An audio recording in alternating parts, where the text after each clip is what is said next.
Concerns खाने के तेलों पर हैं क्योंकि आगे चलकर ये और महंगे हो सकते हैं। दरअसल ग्लोबल मार्केट में इनकी कीमतें तेजी से ऊपर चढ़ती चली जा रही हैं। मलेशियन पाम तेल की बात करें, जो कि दुनिया में बेंचमार्क माना जाता है सीपीओ का, खाने के तेलों का, पिछले 4 महीने के ऊपरी स्तर को छू रहा है। अमेरिका में सोया तेल का दाम हमने बढ़ता देखा है। घरेलू बाजार में भी खाने के तेलों का दाम हमने पिछले तकरीबन 2 से 3 महीने की ऊंचाई पर ही ट्रेड होता हुआ देखा है।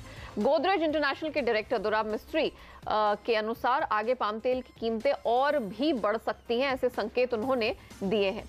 इस बीच सॉल्वेंट एक्सट्रैक्टर्स एसोसिएशन ने क्रूड पाम तेल पर इंपोर्ट ड्यूटी घटाकर 35% करने की डिमांड कही है।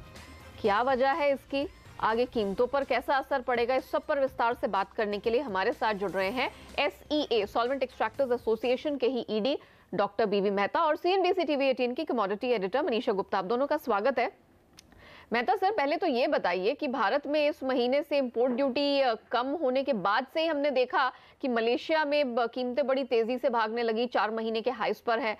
क्या ये कहना सही होगा कि ये जो तेजी इंटरनेशनल मार्केट में आई है ये भारत के दम पर, भारत की डिमांड पर ही आई है? That's true also. देखिए, जब जब भारत में ड्यूटी कम होती है तो इंटरनेशनल मार्केट में प्राइस ऊपर चलती है। इंडिया ने अभी जो 10% ड्यूटी कम की और उसके वजह से इंटरनेशनल मार्केट तेज हो गई, और एक उसके वजह से दैट्स ए मेजर फैक्टर है कि भाई मलेशियन मार्केट क्यों ऊपर चली। बाकी भी और फैक्टर है, जैसे मलेशिया ने और इंडोनेशिया ने क्रूड ऑयल अपना बायोडीजल के लिए ज्यादा परसेंटेज कर दिया है। इंडोनेशिया ने मैंडेट 20% कर दिया, मलेशिया ने 3% कर दिया। इंटर क्रूड ऑयल के भाव ऊपर जा रहे, तो सारे मिला के जो और एक और भी चीज है, जो ओवरऑल प्रोडक्ट्स ऑफ पाम है वो नीचे है, और दूसरा एक और भी रीजन है कि वहाँ का जो स्टॉक कम हो रहा है। तो सारा फैक्टर मिला के आप देखें तो तेजी दिख रही है। अभी जो चलिए और भी शायद हो सकता है कि $30 से $50 रेट ऊपर चले जाए। तो मुझे ये बताइए कि आप ये ड्यूटी कम करने पे इतना जो फोकस कर रहे हैं, जोर दे रहे हैं, ये इसके पीछे क्या वजह है? देखिए, जो इंडियन इंडस्ट्री है, जब तक 10% का ड्यूटी डिफरेंस नहीं मिलेगा रॉ एंड क्रूड ऑयल में, यहाँ इंडस्ट्री चली नहीं थी, रिफाइनिंग इंडस्ट्री। आज जो भी डिफरेंस हो गया 5%, में यहाँ के सारी इंडस्ट्री, रिफाइनिंग इंडस्ट्री बंद हो जाएगी और ज्यादा से आर्मी फिनिश प्रोडक्ट आएगा। हमारे प्राइम मिनिस्टर साहब बोल रहे हैं कि मेक इन इंडिया, ये मेकिंग इंडिया नहीं होने वाला है। तो मलेशिया तो इंडोनेशिया में रिफाइन ऑयल बनेगा और इंडिया आएंगे, तो हमारे मेकिंग इंडिया प्रोग्राम भी फ्लैट हो जाएगा। इसके लिए जरूरी है कि 10% का ड्यूटी डिफरेंस करे, और साथ में अगर 5% सीपीओ में ड्यूटी कम किया जाए तो कोई फर्क नहीं पड़ेगा, कंज्यूमर को भी फर्क नहीं पड़ेगा, किसान को भी फर्क नहीं पड़ेगा, क्योंकि इंटरनेशनल दाम ऊपर जा रहा है। और साथ में मिस्टर मेहता, मुझे याद है कि जब पहली बार एसईए ने ये लेटर लिखा था तो वो ऑलमोस्ट 1 या 2 जनवरी को था, तो ऑलमोस्ट वहां पर 20-25 दिन होने को आए हैं कि जब से आप ये प्रेजेंटेशन कर रहे हैं कि ड्यूटी यहाँ पर कम की जानी चाहिए। अब जबकि हम हफ्ता 10 दिन बजट से दूर हैं, इलेक्शन वाला साल है, बहुत जल्दी यहाँ पर कोड ऑफ कंडक्ट भी लग जाएगा, आपको लगता है जो आपका प्रेजेंटेशन है, जो आप ड्यूटी कम की यहाँ पर मांग कर रहे हैं, वो एक्चुअली आपको होती हुई यहाँ पर नजर आती है? देखिए, हमारा तो प्रयत्न करना जरूरी है, क्योंकि इंडस्ट्री की हालत खराब होने वाली। अगले 3 महीने में इतना आरबीडी ऑल इन यहाँ आएंगे तो यहाँ की इंडस्ट्री बंद हो जाएगी जी। तो इसके लिए जरूरी कि हम तो आज जिस दिन से ड्यूटी डिफरेंस कम हुआ है तब से हम प्रयत्न कर रहे हैं सारे जगह पे। जो गवर्नमेंट ने भी रिप्रेजेंट किया है कि इनकी क्या इम्पैक्ट अपनी डोमेस्टिक रिफाइनरी पे होगी। हाँ जी मिस्टर मेहता, ऑल्सो जैसे आपने कहा कि भाव यहाँ पर आगे जाके बढ़ते हुए नजर आते हैं। ऑफ कोर्स इस जो वीकेंड गया है उसमें एलएमसी और गोदरेज की तरफ से काफी रिपोर्ट्स आई हैं, उनके स्पीकर्स ने यहाँ पर स्पीचेस दी हैं। तो जो दुराब मिस्त्री जी का भी मानना है कि इस बार इंपोर्ट्स यहाँ पर बढ़ सकते हैं। खाने के तेल 15.7 मिलियन टन वो मानते हैं कि इस साल मार्केटिंग ईयर में इंपोर्ट होगा, 15 मिलियन टन पिछले साल था। तो फिर जैसे आपने कहा जो कंसर्न्स हैं कि इंपोर्ट यहाँ पर बढ़ने वाला है, प्राइसेस यहाँ पर ऑन द हायर साइड है, कैसे फिर आप व्यू देखते हैं प्राइसेस का आगे जाकर? देखिए, इंडिया की डिमांड हर साल कम से कम 7 से 8 लाख टन बढ़ रही है जी, और अपना जो ऑयल सीड का प्रोडक्शन है वो स्टैग्नेंट है। इसके लिए हमारा इंपोर्ट में ज्यादा बढ़ने वाला है, तो उसमें कोई क्वेश्चन नहीं है। जब तक हमारा ऑयल सीड का उत्पादन नहीं बढ़ेगा तब तक ये सिचुएशन रहेगी। What is the way out? Way out एक ही है कि हम अपनी प्रोडक्टिविटी बढ़ाए और उसमें ज्यादा से ज्यादा फोकस होना चाहिए गवर्नमेंट इंडिया का और इंडस्ट्री का और फार्मर का। और उसके लिए भी हमने एक सुझाव दिया है गवर्नमेंट को कि आपको कम से 30,000 करोड़ रुपए इंपोर्ट ड्यूटी पे मिल रहा है, कम से कम 5 से 10,000 करोड़ रुपया आप ऑयल सीड प्रोडक्टिविटी प्रोग्राम में लगाइए, ताकि फ्यूचर में तकलीफ कम हो। जैसे आज जैसे पल्सिस में ध्यान दिया तो पल्सिस में आज शॉर्टेज निकल गई, सरप्लस हो गए।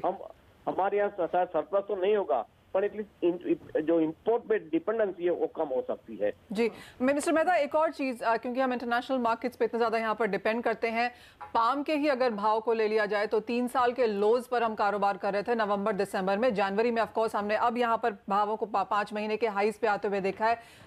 इस तरह की जिस तरह की वॉलेटिलिटी यहाँ पर इंटरनेशनल मार्केट्स है, जहाँ पर यूएस में भी अब भाव बढ़ते हुए नजर आए हैं, आपको क्या लगता है भारत सीधा सीधा यहाँ पर इन प्राइस व्यूज को यहाँ पर मिरर करेगा? नेचुरली जो हमारी डिपेंडेंस 70% इंपोर्ट पे है, तो नेचुरली इंटर से प्राइस ऊपर गई तो लोकल प्राइस भी साथ में ऊपर जाए और अपने लिए अच्छा है। अगर थोड़ी ऊपर गई तो अच्छा ही है, उसकी वजह से किसान को फायदा होगा। अगर यहाँ की लोकल प्राइस ऊपर जानी जरूरी है ताकि किसान को फायदा हो। जिस तरह का मैंडेट यहाँ पर इंडोनेशिया ने निकाला है कि 20% वहाँ पर बायोडीजल का जिस तरह का मैंडेट है, क्योंकि हमने इतनी ज्यादा सप्लाईज, रिकॉर्ड हाई सप्लाईज यहाँ पर पाम की बनती हुई देखी थी। कच्चे तेल के प्राइसेस से ऑफकोर्स हम यहाँ पर क्यूज लेते हैं, कितना प्रभाव उसका पड़ता हुआ देखते हैं?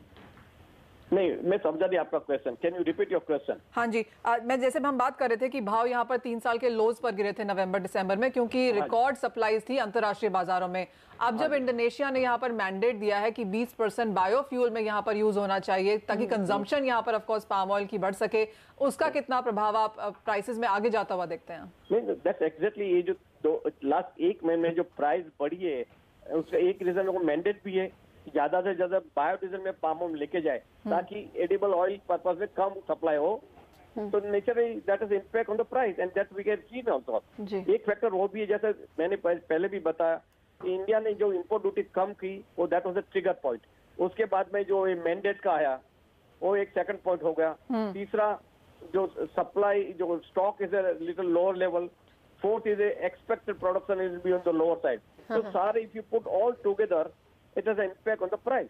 अब एक आखिरी सवाल डॉक्टर मेहता, अभी आप कह रहे थे कि प्रोडक्टिविटी बढ़ाने की जरूरत है, ओके, पॉइंट टेकन, बट अभी अगर सरसों को देखें या बहुत सारी हम यहाँ पर ऑयल सीड्स को देखें, ठीक है सूखे की मार बहुत सारे एरियाज में पड़ी, लेकिन सरसों एक ऐसा फैक्टर साबित हुआ है जिसमें हमने कुछ उत्पादन में बहुत असर पड़ता हुआ नहीं देखा। अगर ऑयल सीड की प्रोडक्शन ठीक ठाक डोमेस्टिक मार्केट में ही रहती है तब तो इम्पोर्ट पर निर्भरता कम होगी ना भारत की? देखिए 30% कम फ्रॉम द लोकल और 70% डिपेंडेंस है।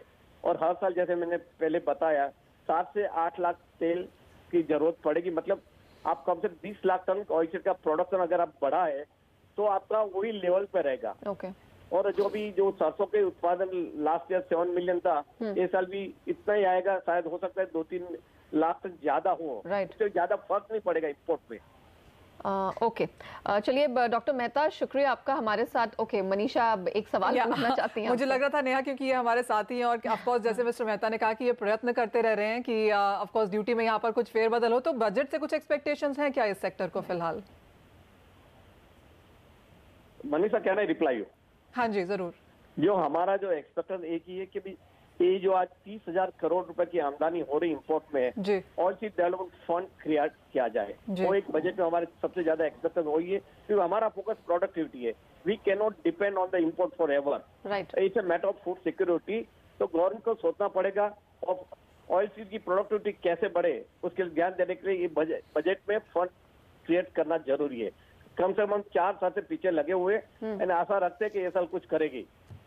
ओके, चलिए, तो डेफिनेटली अब यहाँ पर बजट का पिटारा खुलने में चंद दिन ही बाकी है और हर इंडस्ट्री अपनी डिमांड यहाँ पर रख रही है, लेकिन मुद्दा तो मनीषा गंभीर है ही कि हम फॉरएवर यहाँ इंपोर्ट्स पे निर्भरता बनाए हुए नहीं रख सकते for a lot of reasons, और अब यहाँ पर उत्पादकता बढ़ाने की जरूरत है। तो देखना ये होगा कि अब ये सरकार और बजट के बाद जो यहाँ पर चुनाव के बाद जो सरकार आती है वो प्रोडक्टिविटी पर, ऑयल सीड पर, दलहन पर अब आगे कितना फोकस करती है। लेकिन एक बात तो तय है, जिस तेजी से इंपोर्ट बढ़ रहा है, अंतर्राष्ट्रीय बाजार में कीमतें मल्टी मंथ हाइस पर ट्रेड कर रही है और घरेलू बाजार में भी अब तेलों का महंगा होना बिल्कुल निश्चित दिखाई दे रहा है। शुक्रिया मनीषा, डॉक्टर मेहता, आप दोनों का ही हमारे साथ जुड़ने के लिए और इस मुद्दे पर बात करने के लिए। चलिए नॉन एग्री कमोडिटी मार्केट की तरफ बढ़ते हैं और कच्चे तेल पर हमारा फोकस है। आज हम देख रहे हैं कि पूरा इंटरनेशनल मार्केट ही यहाँ पर लाल निशान में कारोबार कर रहा है। कच्चे तेल की अगर बात करें तो अमेरिका में भंडार हमने सरप्राइजिंगली बढ़ते देखे, 66 लाख बैरल की बढ़ोतरी बढ़ोतरी देखने को मिली है।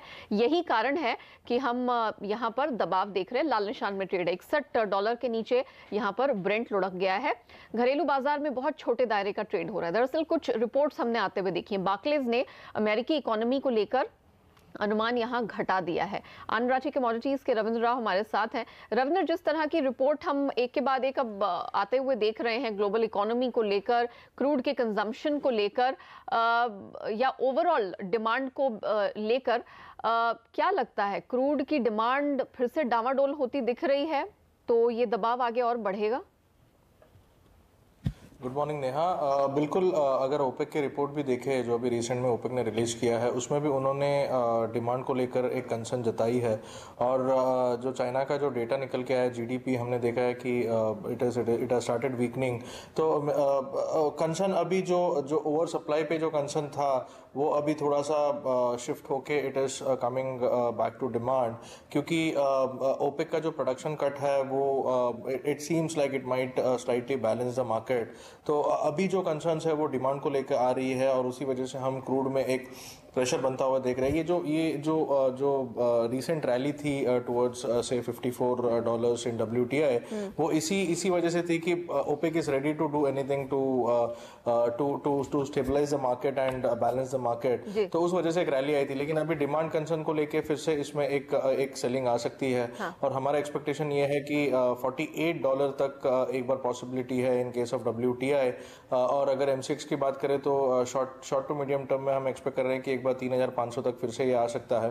और अगर इंट्राडे की बात करें तो इंट्राडे में भी हमें अब सेलिंग ही लग रहा है फॉर अ टारगेट ऑफ से 3680 3650। तो अगर कोई भी रैली आती है, I think it's a good selling opportunity जब तक $55 होल्ड है WTI में। ओके, तेल सस्ता होगा तो मतलब रुपए में भी स्ट्रेंथ बढ़ेगी? यस नेहा, आई थिंक रुपए में हमें कोई मेजर मूव नहीं लग रहा है, क्योंकि अभी बजट सेशन भी है। तो तब तक ये एक कंसोलिडेटिव जोन में रहेगा। अगर ऊपरी रेंज देखे तो 7190 72 का एक कैप है, और अगर लोअर रेंज देखे तो अराउंड 70 80 70 60 का एक फ्लोर होगा। सो आई थिंक ये 1 से लेके ₹1.25 के रेंज में कंसोलिडेट करेगा।